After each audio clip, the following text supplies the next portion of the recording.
میں یہ سمجھتا ہوں کہ اسلام کے خلاف سب سے بڑی سازش جو ہے نا یہ علماء ہے. ان کی شکلوں سے دھوکہ نہ کھائیں، اسلام کے بہت بڑے دشمن ہیں یہ لوگ. پھر یہ بات کرتا ہے، وہ کہتا ہے جی بابوں کا خدا اور ہے اور کتابوں کا خدا اور. میں نے کہا پھر اس سے یہ بغیرت سے سوال کریں، اس سے پوچھیں کہ کتاباں تیرے پیو نے لکھی نے؟ یہ کتابیں بزرگوں نے لکھی ہیں. اگر تم ان کو نہیں مانتے تو تم کس اسلام کو مانتے ہو؟ کون سا تمہارا بابا ہے جس کو وہ تم مانتے ہو؟ تو وہ انتہائی بدبخت اور بدتمیز آدمی ہے. ایسے بندے کی تو بات بھی نہیں سننی چاہیے. اب اللہ نے فرمایا نا علماء سے پوچھ لو، تو علماء کے پیچھے اللہ نے لگایا، تو اسلام کے خلاف سازش کیا یہ اللہ نے کی ہے؟ کیسی وہ چولے مارتا ہے، جاہل ہے، اس کو پتہ کوئی نہیں.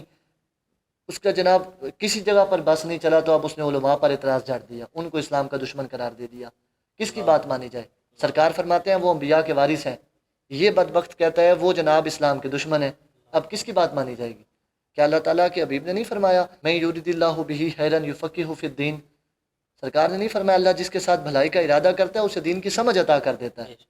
یہ اللہ اس کے ساتھ بھلائی کا ارادہ ان کے ساتھ کرتا ہے کہ انہیں جس اسلام کا علم حاصل کرتے ہیں اسی کے وہ دشمن بن جاتے ہیں. یہ بھلائی کا ارادہ ہوتا ہے.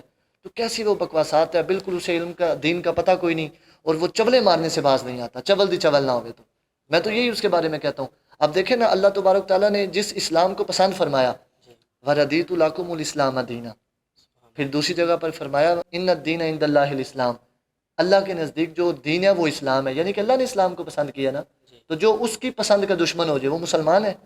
پھر سارے علماء کو اس کا دشمن بنا دینا جو اللہ کی پسند ہے. تو یہ ایک کوئی آپ سمجھ سکتے ہیں کہ جو علماء جن کو سرکار اپنا وارث بنا رہے ہیں، کوئی سمجھ اور صحیح العقل بندہ اس طرح کی بات کر سکتا ہے؟ کوئی پاگل اور بے وقوفی یہ اعتراض بنائے گا. پھر دیکھیں نا اللہ رب العزت کے حبیب نے فرمایا کہ جو بندہ علم دین کے لیے چلتا ہے اللہ اس کو جنت کے راستے پہ چلاتا ہے. تو جو اللہ کا دشمن ہے کیا وہ جنت کے راستے پہ چل سکتا ہے؟ جو اللہ کی پسند کا دشمن ہے وہ جنت کے راستے پہ چل سکتا ہے؟ تو پھر پورے علماء کو اس نے کس لائن میں کھڑا کر دیا ہے؟ پھر اس نے تخصیص بھی نہیں کی کہ وہ علماء سو کی بات کر رہا ہے. تو یہ بات ہے کہ اس بندے کا بالکل میں سمجھتا ہوں انتہائی بے وقوف اور جاہل ہے. اس اسلام کی بنیادی باتوں کا بھی اس کو علم کوئی نہیں ہے. ان الکافرین کانوا لکم عدوا مبینا، اللہ تعالیٰ نے قرآن پاک کے اندر فرمایا نا اس آیت مبارکہ میں کہ کافر تمہارے کھلے دشمن ہیں. کن کے؟ مسلمانوں کے، یعنی کہ اسلام کے. اب دوسری آیت مبارکہ میں جو فرمایا یا ایھا الذین آمنوا ادخلوا فی السلم کافہ ولا تتبعوا خطوات الشیطان انہ لکم عدو مبین، فرمایا کہ شیطان تمہارا کھلا دشمن ہے. اس آیت مبارکہ میں شیطان کو مسلمانوں کا اور اسلام کا کھلا دشمن قرار دیا.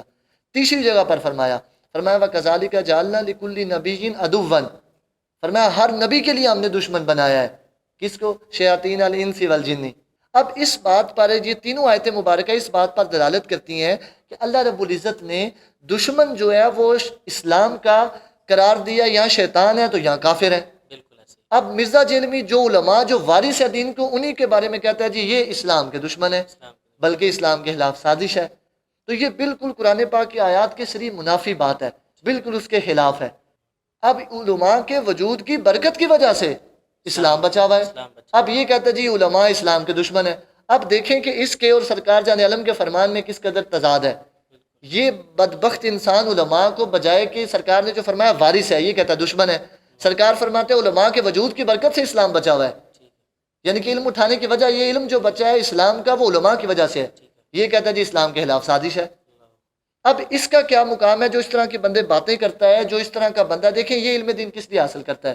یہ علم دین اس لیے اس نے حاصل کیا ہے، یہ سارے کا سارا وہ سرکار جان عالم نے فرمایا نا من طلب العلم، جس نے اس لیے علم دین کو حاصل کیا لیجماریہ بہ السفہاء لیجباہیہ بہ العلماء، فرمایا کہ جس نے علم دین کو اس لیے حاصل کیا کہ وہ اس سے جاہل لوگوں کے ساتھ مقابلہ کرے، جھگڑا کرے، انہیں نیچے دکھائے.